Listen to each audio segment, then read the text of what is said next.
This is Chris Bell, Outreach Manager here at Didit. Today I'm talking with Jen Groover. Okay, Jen, share with us your definition of emotional intelligence. How would you sum it up in a sentence for someone who has never heard the term? So emotional intelligence is basically awareness of who you are, how you feel, and why you're feeling that way. And it's also the freedom of unnecessary pain. Because people who are emotionally unintelligent are constantly causing pain in their own life without even realizing it. Emotional intelligence is also an attribute that allows you to read other people and communicate with them more effectively. So it not only enhances your life personally, but it can enhance the lives of those around you. Okay. I was expecting something more brand-oriented, but no, that's terrific, and I actually will find that personally useful. So, well, I'm glad that you said that, though, brand-oriented. So you can't know your brand until you know yourself, right? Mm-hmm. And you can't effectively communicate your brand unless you understand what the emotions are connected to that brand. So branding is not a logo. Branding is not a value proposition that has no meaning. Branding is emotion, bottom line. And the more emotionally connected you can be to yourself and to your customers, the more you can effectively emotionally evoke and activate people to want to participate in your brand. And to go ahead and create passion and brand advocacy, would you say? Absolutely. You know, when you tell a story about who you are and what your brand is, like I did when I launched the Butler bag, people, their emotions were evoked because they felt like, hey, I've had an idea like that before. And hey, this girl is just like me and she's living her dream. And I'm going to tell that story because I'm so inspired by it. So I had created a ground force of advocates for me because they emotionally connected to my story. Mm-hmm. One of the things that I've noticed sometimes when I talk to people about branding is that there's almost like a reluctance on the behalf of like some entrepreneurs and business people to really closely examine what their brand promise is and what their mission statement is. So would you say that the mission statement in regards to, let's say, your brand promise is something that you have to go ahead and push? Or something you have to really understand? Mission statement can't just be a theory or a thesis of something. Yeah. A mission statement has to be what are you emotionally doing? What's your purpose? What's your meaning? What the value proposition is in someone's life. If your product or service is solving a problem, there needs to be an emotional connection to that. If you just throw down a bunch of words that sound good, and someone reads it, they're going to read right through it and realize that's just a bunch of words. But if you're emotionally connected to what you're writing as your mission statement, you will get a totally different response from people. They can feel it. So one of the silliest things that has happened in our society has been this belief system to not feel emotion. Don't bring emotion into I know. business. I agree with you so much. And it holds people back from actually reaching their own potential or their business's potential. I have a poster, like just a printout actually up on my desk that says with like a colorful cartoon character, "Life is too short not to be enthusiastic." Right. Mm-hmm. So enthusiasm, passion exactly. is one of the most effective leadership qualities, but you have to be in touch with your emotions in order to do that. So the number one thing that someone could do to kill their business is to not be in touch with their emotions. So you need to be in touch with your emotions, but I would go ahead and offer as one of the difficulties. I agree with you 100%. In fact, you converted me. I'm part of your army now. But emotion entails risk. Risky content is the only content that performs. And the thing about emotions is that emotions are dangerous because you're putting yourself in the open, putting yourself at a risk. So how would you overcome that? You know, the danger and the fear that's associated with being, the emotional honesty and authenticity that you need in a brand. Well, I don't see emotion as risky. Or let me rephrase that. I only see emotion as something that's risky when you're emotionally unintelligent. So emotionally unintelligent people are at risk all the time because they're not capable of evaluating where they stand in a way that's not reactionary versus responsiveness. So as a business person, if you can learn to emotionally be responsive versus reactive, you're now eliminating your risk considerably. Okay. And that's what's the game changer in all of that. So to me, being risky is what people perceive as being innovative. Not being innovative to me is taking a big risk. Okay, so would you say then if you're emotionally intelligent, that you are negating risk? Correct. Yes, you are negating risk all day, every day, in every interaction you have with every human being. The bottom line is you have to know yourself to know your brand. Okay, know yourself. Okay, wonderful. Okay, my next question. The customer is the brand. Do you agree or disagree? No, I disagree. Okay, and why is that? The customer,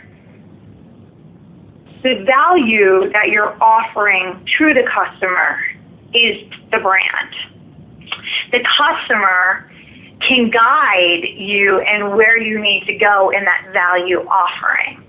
So the customer isn't the brand. You are the brand. Your value proposition is the brand. Your customer can guide you in the growth and evolution of that brand by listening to them. You can't have a brand without the customer because the customer is your consumer, but the customer will tell you if the value proposition you're offering or not is worthwhile. The customer will guide you into what they would like to see the value proposition be. But you still have to start with something of yourself, right? So yes. You still have to begin somewhere. Mm-hmm. And if you're beginning trying to just please everyone, you'll wind up with nothing. Okay. You see things that are trending. So I look for trends. If I'm like, emotional intelligence is a perfect example. I've been talking about emotional intelligence for a very long time. Mm-hmm. But just recently, and being an innovator or a thought leader in a space is a challenging proposition because you're educating people to think differently. You're educating people to see and believe something they might not have seen or believed before. So there's a challenge in that. There's also a ton of gratification in that once you break through those barriers, right? Mm-hmm. So just now, am I starting to see the words emotional intelligence trending and seeing emotional intelligence in all of these different articles in mainstream media? It's no longer a theory of psychology. This is real because people in the brand world are starting to realize, oh man, we removed that emotion stuff and everything's falling apart. Or, oh wow, Twitter has really changed the game. Twitter and social media has really changed the game because consumers really expect to hear from a person. And hearing from a person means that there's emotion involved and that there's human connectivity. And so we got to get back to the roots of what really created brands. And so I'm seeing emotional intelligence as a trend. So I realized, okay, I've been ahead of that curve. Now, though, as I see this trend really percolating, now is the time that I strike full court press on everything that I've been working on. And so what I do is I watch trends. Okay.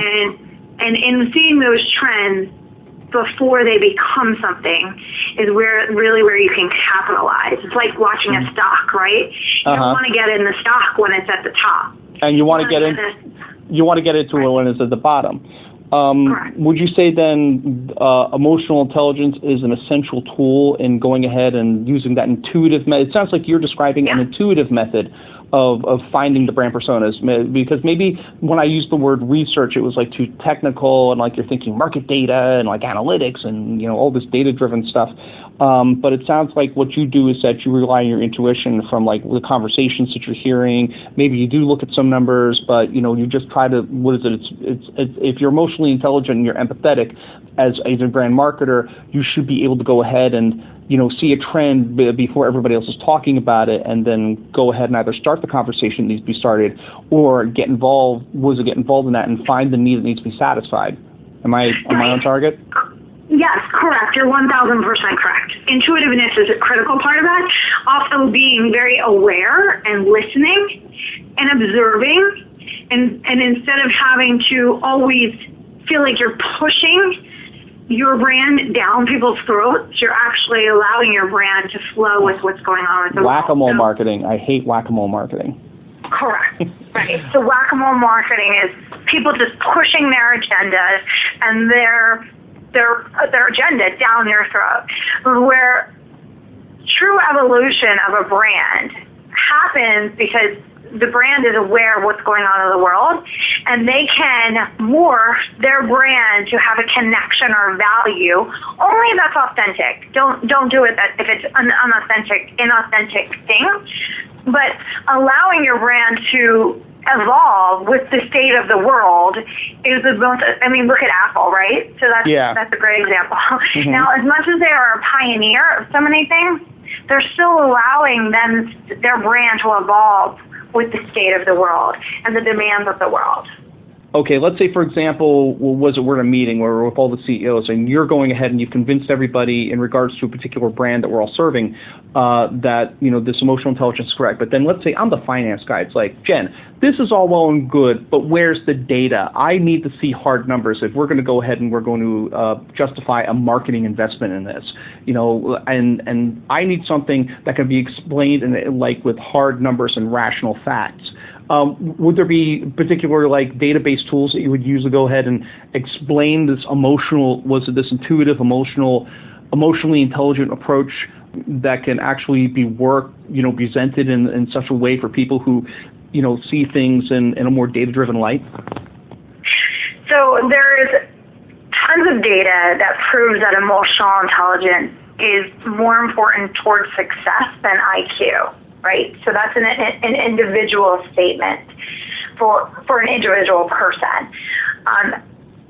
What I would do to prove the data that would, I'm actually in this very conversation building this case right now with a huge corporation. Uh-huh. And what I did for them, because what I'm trying to get them to do is change a lot of their business model.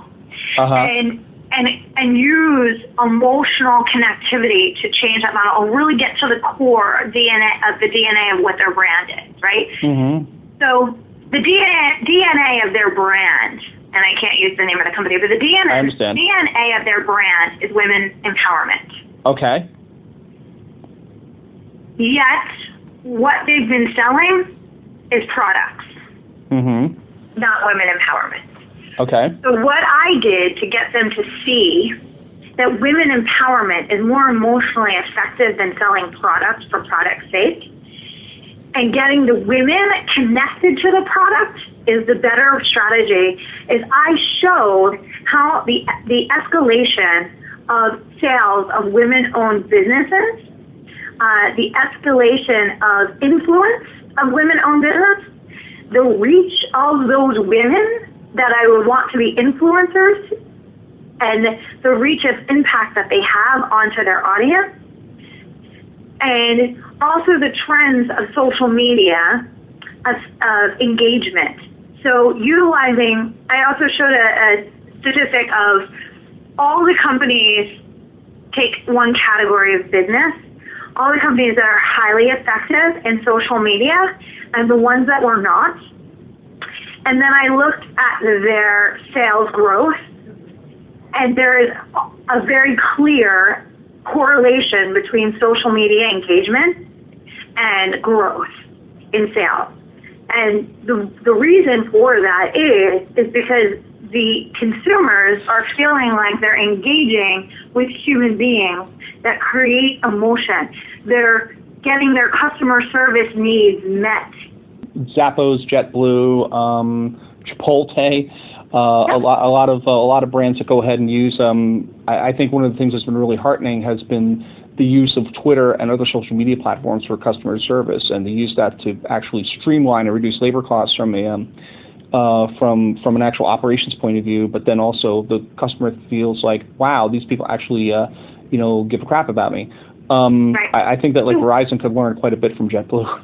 Absolutely. Well, there's a lot of media companies that can, because media companies stood on their own dictating the trends for so long. Where social media is now giving control back to the consumer to say, no, you can't dictate any longer. Yeah, that's the whole shifting of powers to the customer. That's a very scary proposition for a lot of people who thought they owned channels. Moving on. So I just want to add one more part to that. So of course. Basically, anything that you could prove in a statistic, everyone's already doing. Mm-hmm. So what my point in that is, going back to the trend statement, is the statistics that I'm presenting are the proof of the trends and where the world is going, and the correlation between those trends to the results of those trends, I should say. Mm-hmm. That shows that this is where the world's going. So if you want to wait till it's a proven statistic, you'll be following everybody else. But if you want to acknowledge the trend as it's occurring, you'll be able to catch the wave and be a thought leader in this space. And that is always good for brands. Fantastic. Okay, listen, I'll let you go to lunch. Thank you so very much for your time, and you have a great day. Thanks, you too. Talk to you soon. Bye-bye. All right, bye-bye.